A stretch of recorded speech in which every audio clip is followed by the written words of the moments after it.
भाजपचे विजय चौधरी आणि गिरीश महाजन यांच्यातील एक कथित ऑडिओ क्लिप मोठ्या प्रमाणात व्हायरल होतेय। क्लिपमध्ये एकनाथ खडसे आणि रक्षा खडसेंबाबत आक्षेपार्ह भाषेचा वापर करण्यात आलेला आहे। खडसे हे भाजपवर टीका करतात, मग त्यांच्या सुनेला मंत्रिपद का असा सवाल उपस्थित करण्यात आलाय। व्हायरल क्लिपमध्ये विजय चौधरी यांच्याकडून रक्षा खडसे यांच्या राजीनाम्याचीही मागणी करण्यात आली आहे। TV9 मराठी या व्हायरल ऑडिओ क्लिपची पुष्टी करत नाहीये। विजय चौधरी भाजपचे माजी उत्तर महाराष्ट्र संयोजक आहेत आणि त्यांची ही ऑडिओ क्लिप समोर आलेली आहे। काय सांगाल, एक ऑडिओ व्हायरल होतोय कथित?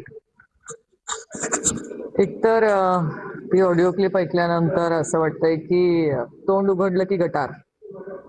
म्हणजे जी भाषा किंवा ज्या भाषेमध्ये त्या ऑडिओ क्लिपमध्ये बोलल्या जात आहे ते तर समजा विरोधक, आम्ही तर विरोधकच आहेत, पण त्यांच्या पक्षातल्या महिला पदाधिकाऱ्यांच्या बाबतीमध्ये पण त्यांच्या माध्यमातून जी भाषा वापरली जाते ही अतिशय संतापजनक भाषा आहे। त्याच्यामुळे फक्त या लोकांचा राजीनामा घेऊन चालणार नाही, तर यांना पक्षातून बडतर्फ केलं गेलं पाहिजे। तथागतीत समोरच्या ज्या मंत्र्यांशी संभाषण करत असतानाची ती ऑडिओ क्लिप आपल्याला दिसते, तर ते मंत्री महोदय तरी हे कसं ऐकू शकतात? ही भाषा एखाद्या महिलेच्या बाबतीमध्ये केली गेलेली ऐकू तरी कशी शकतात?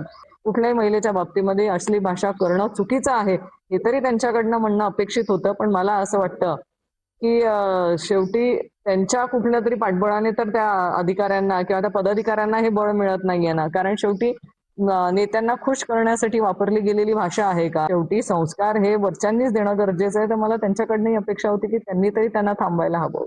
रवी गोरे, TV9 मराठी, मुक्ताईनगर।